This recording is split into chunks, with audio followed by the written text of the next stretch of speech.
Retomamos este curso bíblico dedicado al Evangelio según San Lucas. Está a cargo de quien les habla. Pertenezco a la Orden de los Frailes Menores Conventuales, Iglesia Católica, por supuesto.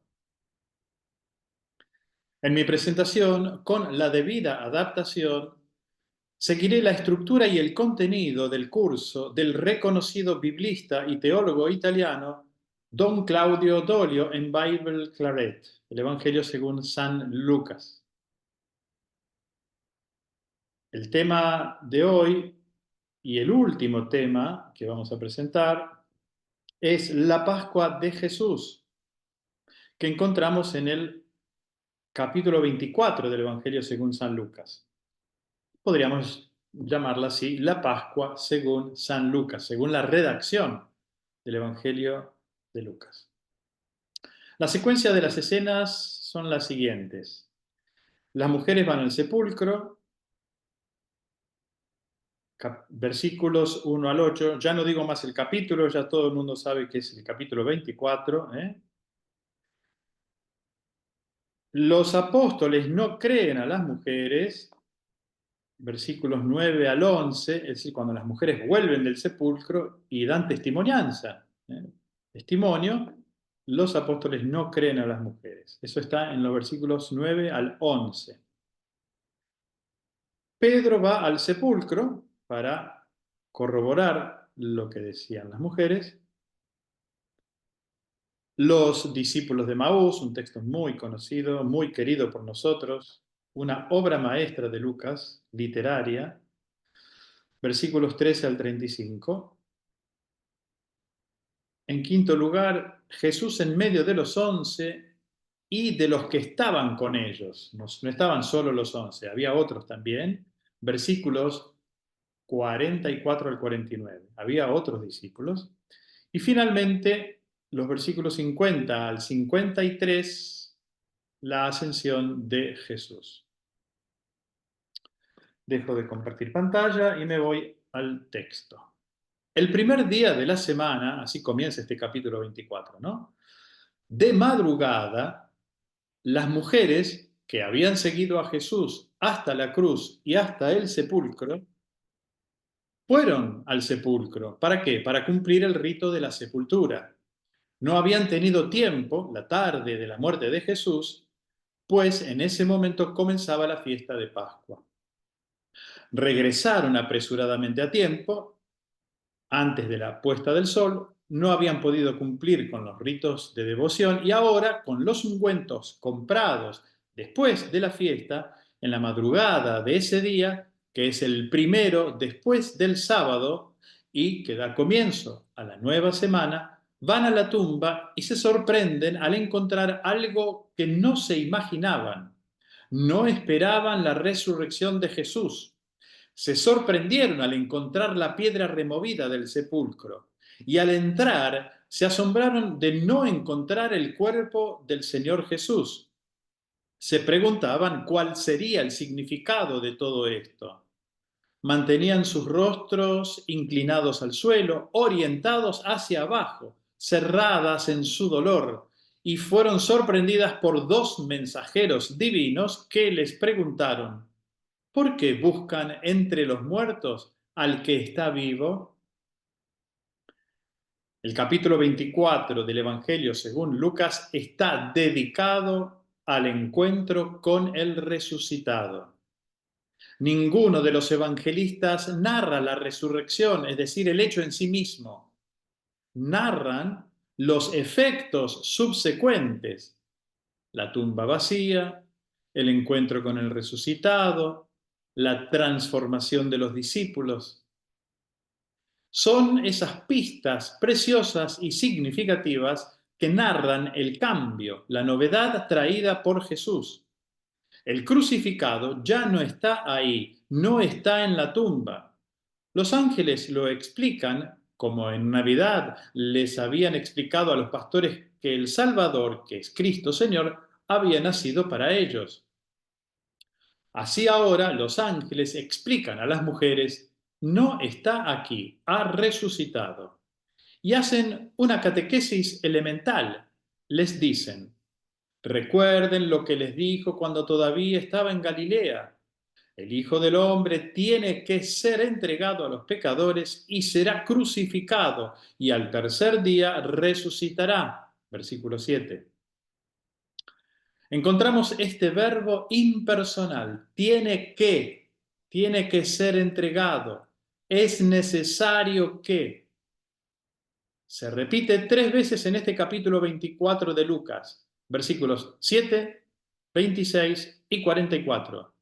Esta expresión, este verbo impersonal, tiene que, y representa un discurso formativo, es un punto esencial de la catequesis cristiana.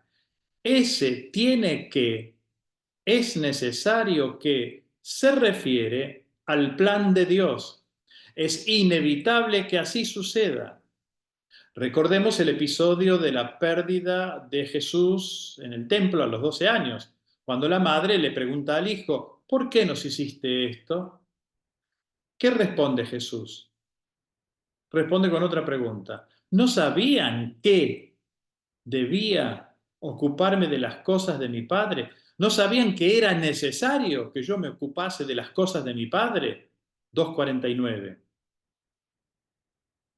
En Jerusalén, durante una fiesta de Pascua, durante 3 días, ¿qué sucede? Hay una pérdida. Los padres pierden al hijo, lo pierden de vista. Y luego un descubrimiento, y después del descubrimiento, a la pregunta ¿por qué? La respuesta es necesario que así sea. Es necesario estar en el proyecto del Padre.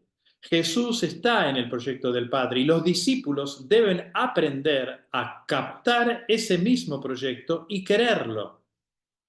Es necesario que así sea. Los ángeles les dicen a las mujeres, recuerden que lo había dicho, tiene que ser entregado. Eso lo van a encontrar en 9:2, 9:44 y 18:32. Las cosas sucedieron como debían suceder. Hagan memoria de lo que les dijo y de lo que sucedió. Ahora se trata de anunciar el evento de la victoria.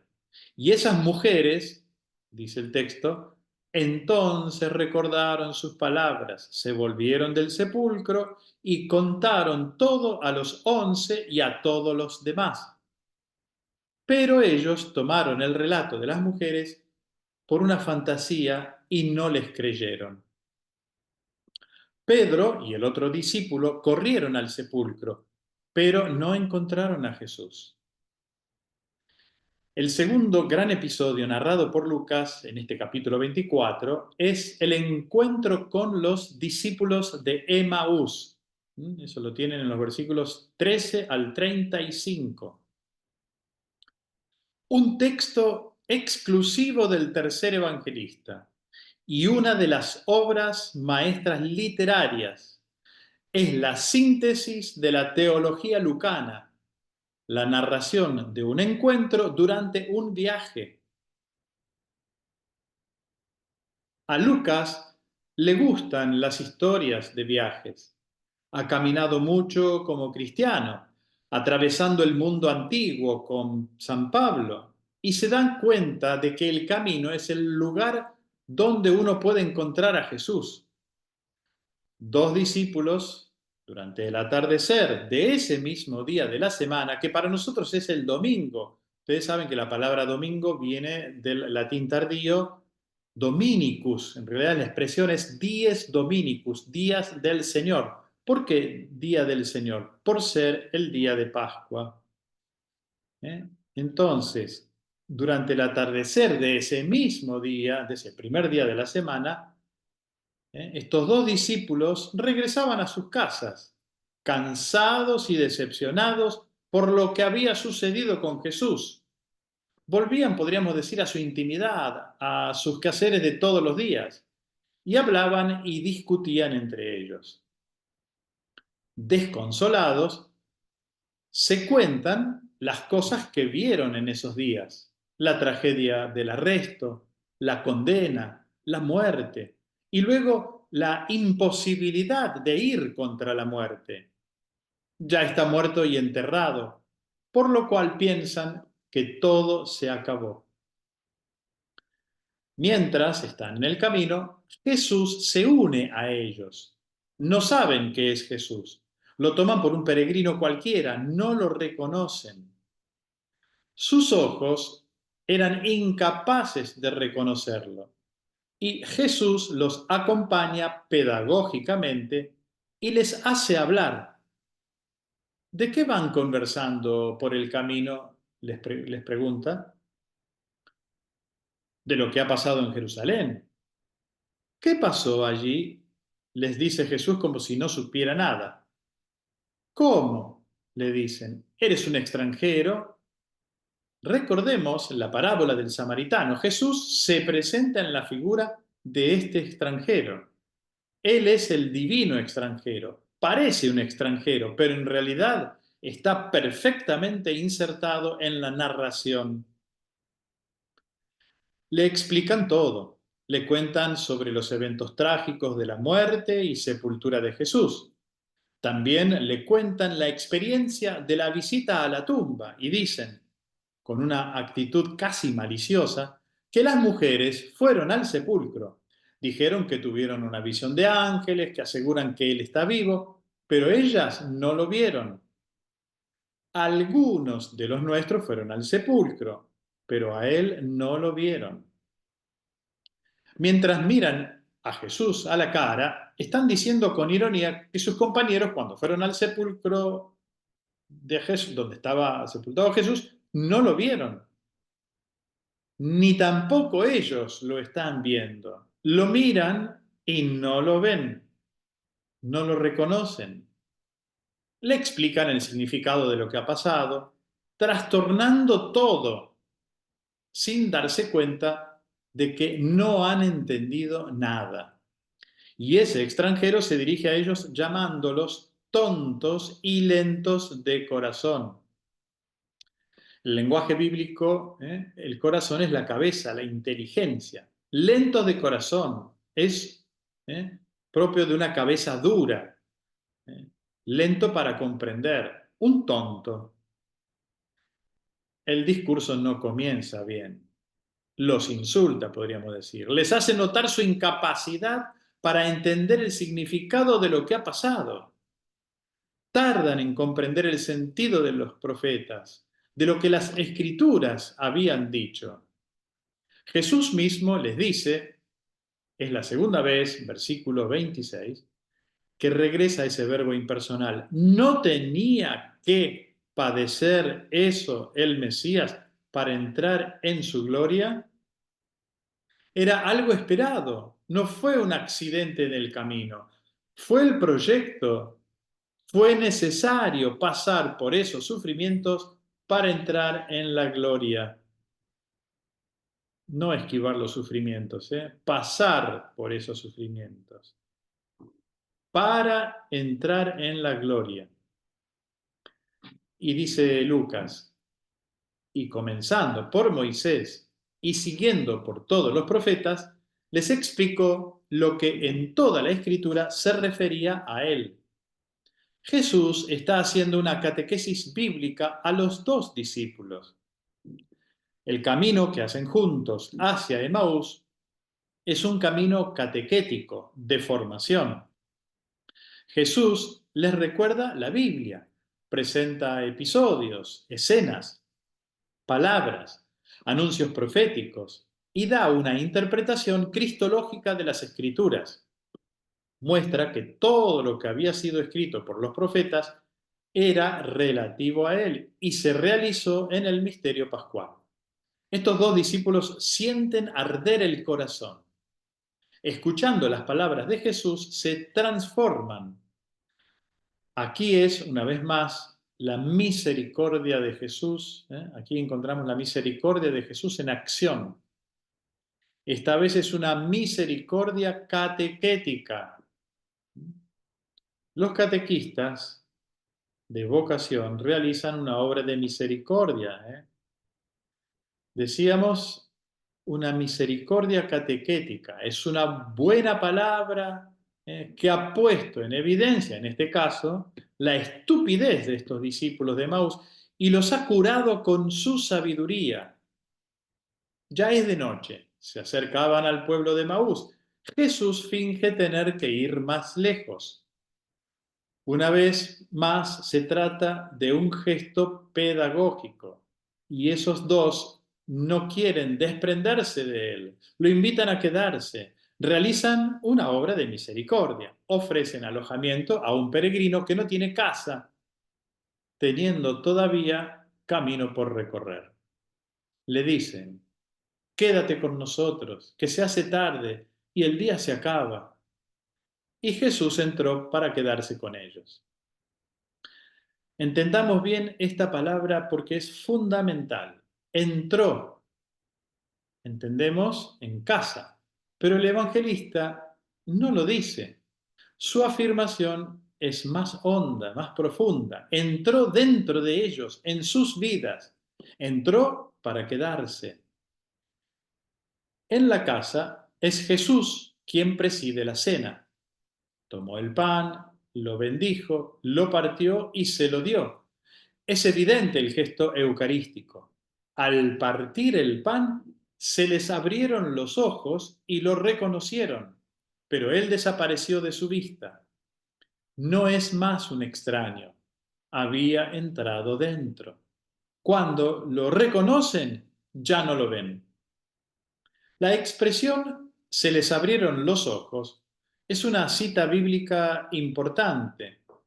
Recordemos la narración del Génesis. Se dice del hombre y la mujer que después de comer del fruto que Dios les había prohibido comer, se les abrieron los ojos y se dieron cuenta de que estaban desnudos. Ahora, en el encuentro eucarístico con el Señor resucitado, los ojos de los discípulos se abren y ven no su propia desnudez, sino su presencia. Han entendido las Escrituras, han comido con Él. Nos damos cuenta que el episodio es una especie de descripción de la misa. Dos partes, liturgia de la palabra y liturgia del pan. El camino a lo largo del trayecto, repasando las Escrituras para comprender el significado de la vida de Jesús y de sus discípulos.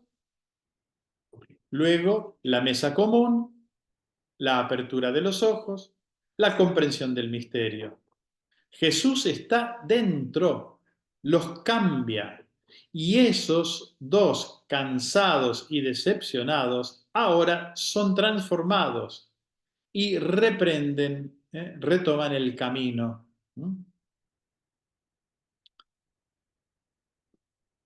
De Jerusalén a Emaús, el camino va cuesta abajo.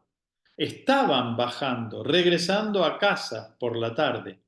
Ahora que está oscuro, rehacen el camino cuesta arriba.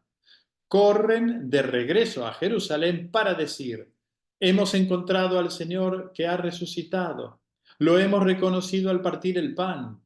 Y mientras están llegando al cenáculo, los discípulos que están allí comentan también ellos que lo han encontrado. Lo saben incluso en Jerusalén. Dicen, realmente, verdaderamente ha resucitado el Señor y se ha aparecido a Simón. Y una vez en el cenáculo, Jesús se hace presente una vez más. ¿Eh?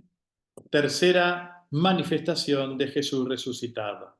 Siempre el mismo día, esta vez todos los discípulos reunidos.